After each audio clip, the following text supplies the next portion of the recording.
too much noise today. I just need the road, the rain, and the hum of the engine.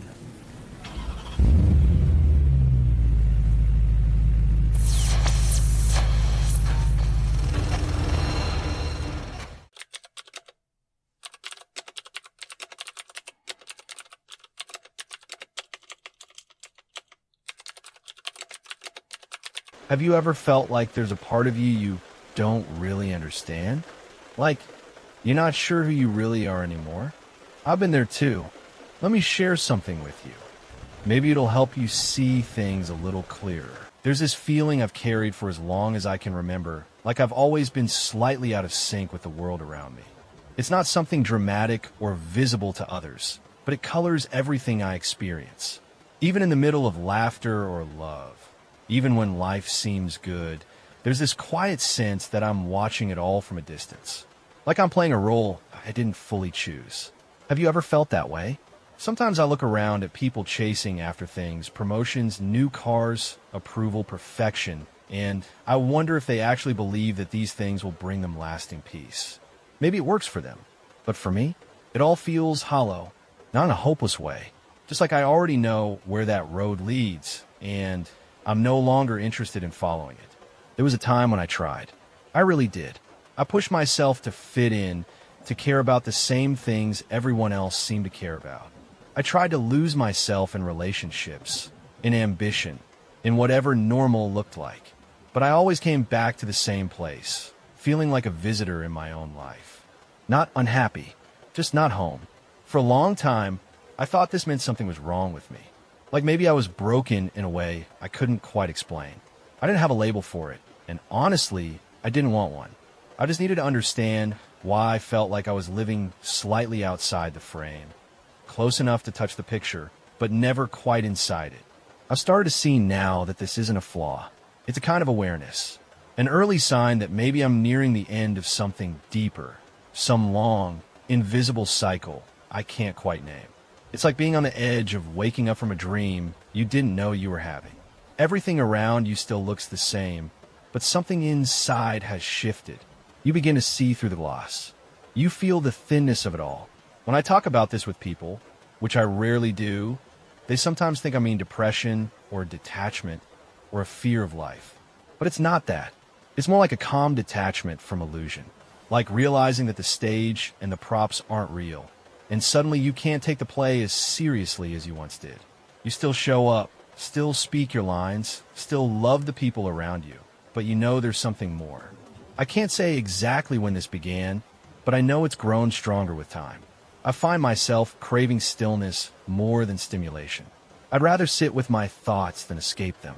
I'm not seeking answers from the outside anymore, not from books or gurus or systems. I've started listening inward, trusting that the knowing I've always sensed is already inside me. And the more I lean into that, the more I feel peaceful, even in chaos, even when things fall apart. I've begun to understand that this feeling of being outside the world is not loneliness, it's clarity. It's the quiet whisper that I've done this before, that I've lived so many lifetimes already, tried on so many identities, and now I'm just tired of pretending I'm something I'm not. There's no longer a desperate need to become someone or prove something. I don't want to win the game anymore, because I finally see that the game was never real in the first place. And maybe that's the first real step toward freedom. I still go through the motions of daily life. I work, I show up, I try to be kind. But underneath it all, there's a gentle separation, like I'm here but not of this place. Like I'm quietly waiting for something beyond the horizon. Not in a way that avoids the present, but in a way that sees through it. If you've ever felt this too, that strange, subtle disconnect from the world, I want you to know you're not alone. You're not broken. You're waking up. You're starting to remember who you were before all the masks and roles and expectations. And maybe, just maybe, you're nearing the end of the cycle too. And if that's true, then this isn't the end. It's the beginning of something we can't yet put into words. Something truer, something freer, something real. There's something strange that happens when you start to notice the same moment more than once. Not because it repeats, but because it feels like you've already lived it. Déjà vu, they call it. Most people shrug it off as a glitch in the brain, a random misfiring. But for me, it's different. It doesn't feel like confusion. It feels like recognition. A memory surfacing from somewhere far deeper than this life. I remember walking through a narrow street once, somewhere I had never been, and suddenly I knew what was around the next corner. I could feel the sunlight before it touched my face. I could smell the exact scent of bread from the bakery ahead. And when I turned that corner, every detail was exactly as I'd known it would be. Not because I'd seen it before, but because a part of me remembered it. These moments come and go, like whispers from another timeline. Sometimes they feel like echoes from other lives, not past or future, but parallel. I know how strange that sounds. I'm not saying I have memories of being a king or a monk or someone famous. No, it's subtler than that. More emotional. It's like catching glimpses of a world behind this one, a place where time doesn't move in a straight line. I've tried to make sense of it, tried to explain it away with science or logic. But every time I try to pin it down, it slips through my fingers. All I know is how it feels. It feels like I'm walking through a web of lives that are all connected by something deeper than memory. Sometimes I wonder if we're living all our lives at once, just through different windows, with consciousness hopping between them like waves on the same sea. And in those moments of deja vu, it's like two windows line up, just for a second, and you catch sight of yourself, the you from another life, another path, and something clicks. You know this isn't the first time. You feel the deep hum of something eternal moving through you. There have been nights I've dreamed of places I've never visited, only to find them later, not in photographs, but in person. I remember once standing in front of a lake, and my whole body froze. I'd never been there. I'd never even seen it before. But the way the light hit the water, the exact ripple of the breeze, it was all so familiar it made me dizzy. Not just a visual memory, but a soul memory. Like my consciousness had already lived that moment in some other version of reality. And then there's that other kind of deja vu, not of places, but of emotions. That feeling of meeting someone for the first time and instantly knowing them. Not just a surface connection, but a deep recognition that you can't explain. It's in the eyes, the silence between words, the way your energy softens without effort. I've had conversations that felt like reunions, moments where I wanted to say, "You found me again." I know how easy it is to write all of this off. We're taught to believe that time is a straight line, that the past is fixed, the future is unknown, and the present is all that's real. But what if that's just part of the illusion we're here to outgrow? What if time is more like a spiral or a river with many currents, and we're just dipping in and out, gathering pieces of ourselves from different points of existence? The more I've opened up to this idea, the less alone I feel. Because if that's true, then none of us are confined to just this life. None of us are limited to a single path. We are part of something much vaster, and sometimes our soul lets us glimpse that truth through these little cracks in the illusion. Cracks we call deja vu, and maybe that's why these moments are growing stronger. Maybe they're not just random. Maybe they're signals. Signs that I'm getting closer to remembering, closer to waking up, not just from the illusion of time, but from the belief that I am only this version of myself. There's something oddly comforting in that. To think that the part of me that feels out of place here might be the same part that's traveled through 1,000 lives and is now whispering, "We've done this. We're almost done. Just a little further." I don't need proof anymore. I don't need to convince anyone. I just follow the feeling. And every time it happens, every time I catch that flash of familiarity in a completely unfamiliar place, I smile. Because I know something deeper is unfolding. Something beyond logic. Something eternal. And that, more than anything, helps me trust the path I'm on, even when I can't see the end. I used to be afraid of death. Not in a dramatic way. I didn't obsess over it or lie awake dreading it. But the idea of not existing, of vanishing into nothingness, it used to make me uncomfortable, like a silence too loud to bear. I think most people feel that way. It's human. We're wired to survive, to cling to life, to protect the body as if it's all we are. But something shifted, gradually, quietly. It's hard to pinpoint when, but the fear started to fade. Not because I convinced myself of anything, but because something inside me just remembered. Now, when I think about death, there's no panic, no tightness in my chest, just a soft, steady sense of knowing. It's like I've already walked through that door 1,000 times. And maybe I have. I think the more you live, really live, the more you begin to feel that death isn't a threat. It's not the enemy we've made it out to be. It's a threshold, a transition, like waking from a dream that felt so real, only to realize you were asleep the whole time.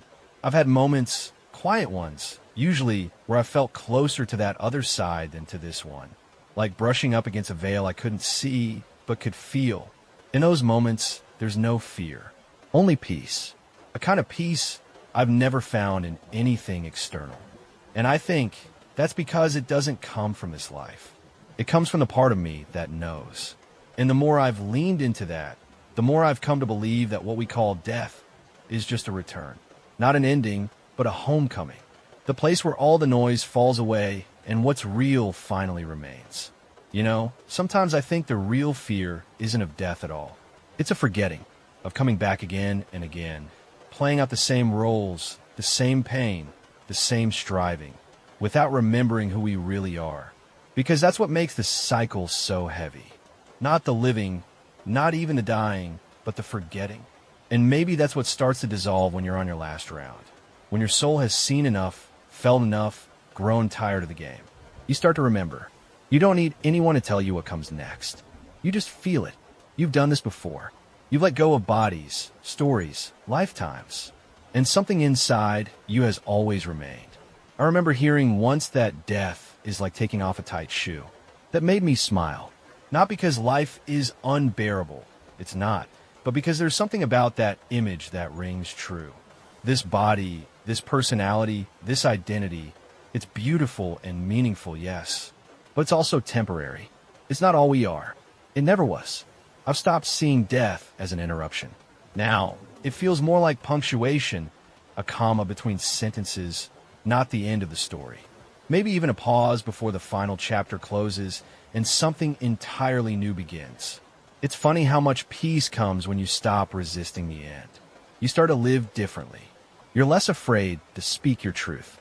You're less interested in wasting time pretending to be someone you're not.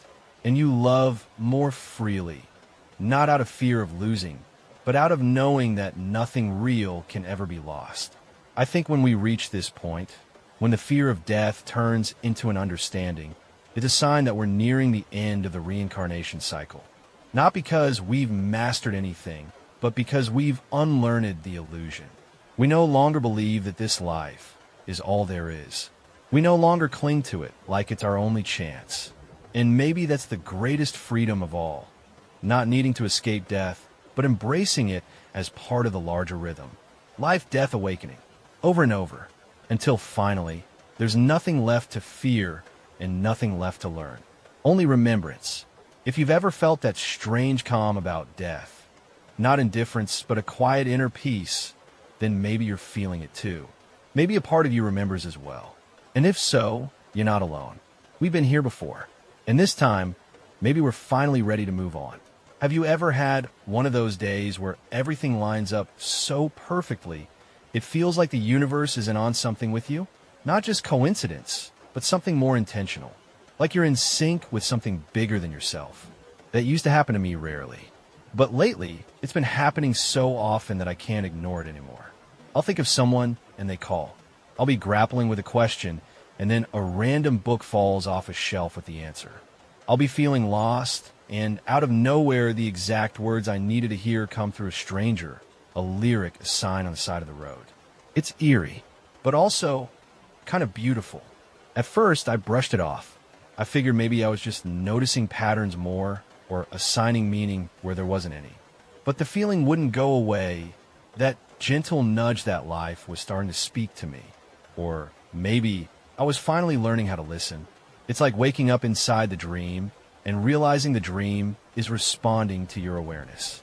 Not controlling it, not manipulating it, just gently reflecting it back to you, like a mirror that bends as you move. I used to think life was random. Now, I'm starting to think it's anything but. There's a word for this, synchronicity. Carl Jung talked about it a lot. He described it as meaningful coincidences that defy logic. Events that connect not through cause and effect, but through meaning. And honestly, that's the only explanation that makes sense to me anymore. These synchronicities have become little breadcrumbs, reminders that I'm not lost, that I'm exactly where I'm meant to be, even when I don't understand why. They guide me like soft whispers in the dark, nudging me towards something I can't fully see yet. But I trust it, and I think that's the real shift, moving from doubt to trust, from trying to control everything to being willing to notice everything. It's a different way of living, less about chasing, more about paying attention. When you start noticing how life mirrors your thoughts, your feelings, your energy, you begin to realize just how deeply connected everything is. That maybe we're not passive participants in this world. Maybe we're co-creators. Maybe the reality we experience bends around the beliefs we hold and the energy we carry. And that changes things, because now I don't feel like I'm just reacting to life. I feel like I'm in a relationship with it, like I can speak to it, not with words, but with presence, with attention, with truth. The more conscious I've become of this connection, the more obvious it is. It's like the universe was always communicating, I just hadn't learned the language. Now it feels like it speaks in patterns, symbols, nudges, delays, and sudden clarity. And the more I trust that, the more life flows. I used to think everything had to be earned, that signs and blessings only came after struggle or effort. But now I see they were always there. I just wasn't in the state to receive them. I was too distracted, too focused on forcing things. And now, with this slower, softer awareness, the messages come easily, gently, like ripples on water that I no longer need to fight against. I'm not saying life is suddenly perfect. I still stumble. I still feel pain. But now, even in the mess, I look for the message. And almost always, it's there. Not always immediately, but in time, clarity comes. The lesson reveals itself. The thread connects, and I feel seen. There's a strange paradox in this stage. The more you see through the illusion, the game, the stories, the roles, the more life opens up to you. You're no longer playing unconsciously, but you're still in the game. Only now, you're playing with your eyes open. And maybe that's what nearing the end of the cycle means. Not leaving the illusion entirely. Not yet, but recognizing it for what it is. Watching the code behind the dream. Smiling as the universe smiles back. If you're starting to notice this too, if the world is responding to your thoughts, if things align just when you need them to, if the timing feels too perfect to ignore, then maybe you're waking up too. Maybe you're beginning to see that the boundary between the inner and the outer was never really there. We are the dreamers and the dream, the question and the answer, the lost and the guide. And when you realize that, really feel that, life becomes something else entirely. It becomes sacred.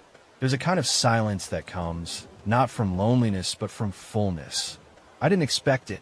For most of my life, I carried this subtle restlessness, the feeling that there was always something else I needed to do, somewhere I needed to get, someone I needed to become. But lately, that urgency has gone quiet. It didn't disappear all at once. It softened, slowly, like a wave pulling back from the shore. And what it left behind was this strange, peaceful stillness. I used to think that when I finally got there, wherever there was, I'd feel fireworks. Elation, something dramatic. But what came was this, stillness. No trampits, no spotlights, just a soft, internal exhale. The sense that I no longer needed to chase anything. Not because I had everything, but because I finally saw through the illusion that I was ever lacking anything to begin with. You see, the world constantly tells us we're incomplete, that we need more success, more love, more validation, more status. And for a long time, I believed it. I believed that if I could just achieve enough, prove enough, perfect enough, then I'd feel whole. But no matter what I accomplished, the feeling never stayed. It was like drinking salt water. The more I consumed, the thirstier I became. And now, here I am, sitting in a quiet room with no trophies on the shelf, no finish line in sight. And I finally feel complete. Not because I have it all, but because I've stopped needing it all. It's like my soul has played out every role it needed to. The overachiever, the the seeker, the romantic, the rebel. And now, there's nothing left to prove. Nothing left to pursue for the sake of identity. Just the simple truth of being, I can still want things. I still dream. I still set intentions. But they're no longer coming from a place of deficiency. They're not about fixing or filling something. They're just an expression of life moving through me. A dance, not a chase. And this shift, it's subtle but profound. Because once you stop striving for something outside yourself to make you feel enough, you begin to realize you always were. That's when the hunger quiets. That's when the noise dies down. That's when you wake up one morning and realize you're not chasing the horizon anymore. You're standing in the middle of it. I don't think this kind of peace comes from giving up. I think it comes from seeing clearly.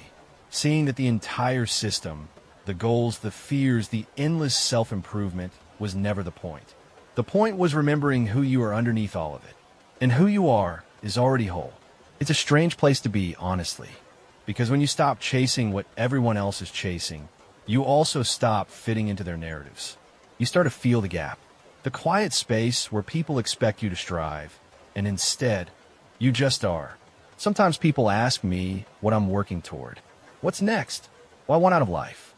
And I smile because I still have passions, of course, but the fire is different now. It's not burning to consume. It's burning to illuminate. I want to be more than I want to get. That alone changes everything. I think this is what it feels like to reach the final chapters of the soul's journey through this cycle. Not a dramatic finish, but a gentle release. A softening of the grip. A return to the simple truth that you don't need to become anything more to be worthy of love, peace, and joy. You're already it. And I know how that might sound, like a spiritual cliche, but I don't mean it abstractly. I mean it viscerally, like the way your chest feels after a long cry, or how your breath deepens when you realize the storm has passed. You don't need more. You just need to remember that. If you felt this shift too, if your ambition has softened, if your goals feel quieter, if your drive to become has given way to a desire to simply be, then maybe you're standing here with me in this quiet field at the edge of striving. And maybe, like me, you're discovering that this silence, it's sacred. There's something that happens when you begin to question what you've always believed was real. It doesn't hit like a thunderclap. It creeps in, quiet, unsettling, like a flicker in the corner of your vision. At first, you ignore it. Then you start noticing patterns, inconsistencies, moments when the world doesn't behave the way it's supposed to. And then the question forms, what if this reality isn't as solid as we think? I remember the moment it first hit me. I was watching sunlight hit the floor in my room, and I thought, what even is light? I mean, really, what is color when it's just waves interpreted by our brains? What is touch when atoms never actually make contact? What is time when even physicists admit it doesn't behave the way we experience it? That moment broke something open in me, not in a bad way. More like cracking open a window you didn't know had been painted shut. I realized the world I thought I lived in might just be a beautifully convincing projection, a kind of shared dream. And once you see it that way, you can't unsee it. Reality starts to shimmer around the edges. I began to understand that everything I believed, my limits, my history, my identity, was based on perceptions, interpretations, programs I inherited without question. And when I started peeling them back, what remained was not confusion, but space. Possibility. The awareness that if reality was an illusion, then freedom didn't lie in changing the illusion. It lay in waking up from it. Most people don't want to go that far. And I get it. It's unsettling to realize that the ground beneath your feet might not be solid. That your name, your story, your past, the very things you cling to, might be costumes in a play you forgot you were acting in. But the deeper I went, the more liberating it became. I started seeing how much of my pain came from taking the illusion seriously. I thought I was the role I played. I thought life was happening to me. But now I see how much of it was a reflection, a mirror showing me what I believed, feared, avoided. When I changed what I believed was real, the reflection shifted too. And honestly, that kind of realization changes the way you move through the world. You stop clinging so tightly. You stop reacting to every trigger like it's life or death. You begin to witness instead of fight, observe instead of resist. There's power in that, not the kind that dominates, the kind that frees. The more I studied this, not just spiritually, but scientifically, the more it made sense. I read about the holographic principle, about simulated realities, about how even space and time might be emergent properties, not fundamental truths. It blew my mind, and also made perfect sense. If reality is in essence a projection, then what are we? I think we're consciousness having a very convincing experience of limitation. Like a drop of water that forgot it was the ocean. Like light pretending to be a shadow for a while, just to understand contrast. And when we start to remember that, things change. Not instantly, not in some grand, mystical awakening, but in tiny shifts. The arguments you would have had, they don't matter as much. The goals that once consumed you, they lose their weight.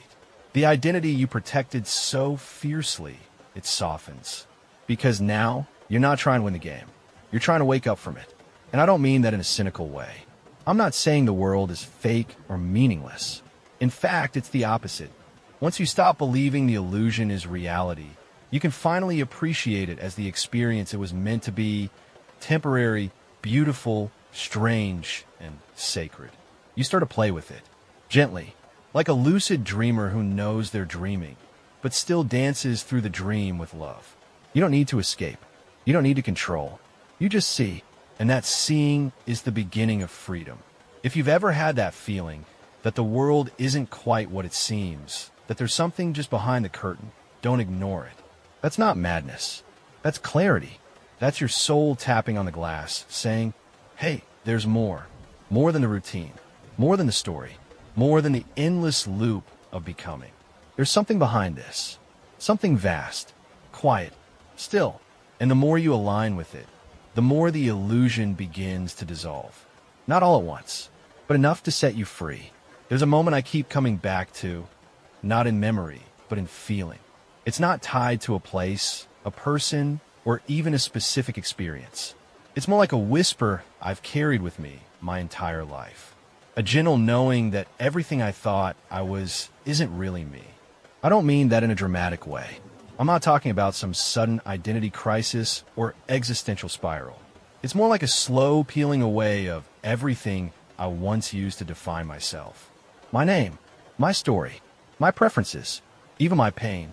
One by one, they've become see-through. Not gone, just no longer solid. And what's left is hard to describe. It's not another version of me. It's not even a better or wiser me. It's just presence. Something vast, wordless, untouched by all the layers I spent so long building up. It started quietly. I began noticing that the thoughts in my head weren't really mine. They came and went like passing weather. Sometimes kind, sometimes cruel, often repetitive. But none of them were me. I began to see my emotions the same way. Not as truths, but as waves. Real, yes, but not permanent, not defining. And then came the harder realization. Even my personality, the one I'd worked so hard to refine, to project, to defend, was just another mask. A useful one at times, but still a mask. The deeper I went, the more I began to feel like I was watching a character I used to be deeply attached to, and now I was just holding them with love. Like an old photo, familiar, but no longer who I am. It's terrifying at first. The ego resists. It wants to be real. It wants to be the center. But as you start to soften your grip, something incredible happens. The fear gives way to freedom. You begin to realize that not being someone in the traditional sense isn't emptiness. It's spaciousness. It's peace. It's the end of pretending. And in that space, there's nothing left to defend. Nothing left to improve. Nothing left to protect. You're just here. And somehow, that's enough. I used to think enlightenment was about becoming perfect, transcending suffering, gaining wisdom or power or divine insight. But now I think it's much simpler and much more profound. It's about seeing through the lie that you were ever separate to begin with. Not separate from others. Not separate from life. Not even separate from the pain you once tried so hard to avoid. There's a line I read once that stuck with me. You are not a drop in the ocean. You were the entire ocean in a drop. I didn't understand it fully at the time, but now I feel it. We were never the waves. We were always the water. All the stories we've told ourselves, of birth and death, of success and failure, of purpose and identity, they were never the full truth. Just movements on the surface. Beautiful, yes, but temporary. And when you let them go, when you stop clinging to the wave, you fall back into the ocean. You dissolve into something timeless. Not gone, just free. Maybe that's what it means to reach the end of the cycle. Not to escape life, but to see through it. To remember that you were never the role you played. Never the journey. Never the seeker. You were always what held the journey. And in that remembering, the whole illusion begins to fade. Not because it was wrong or meaningless, but because its purpose is complete. You've lived enough, learned enough, let go enough. And now, there's nothing left to do but return. Return to yourself. Not the small, fragile you the world taught you to be, but the vast, quiet, limitless self that was there before the first breath. And maybe that's the real liberation. Not becoming more, but realizing you were never anything less than everything. If this felt meaningful to you, it might mean something to someone else too. So hit like, leave a comment, or subscribe. That's how YouTube knows to share it with others. Maybe together we can help someone see things a little differently.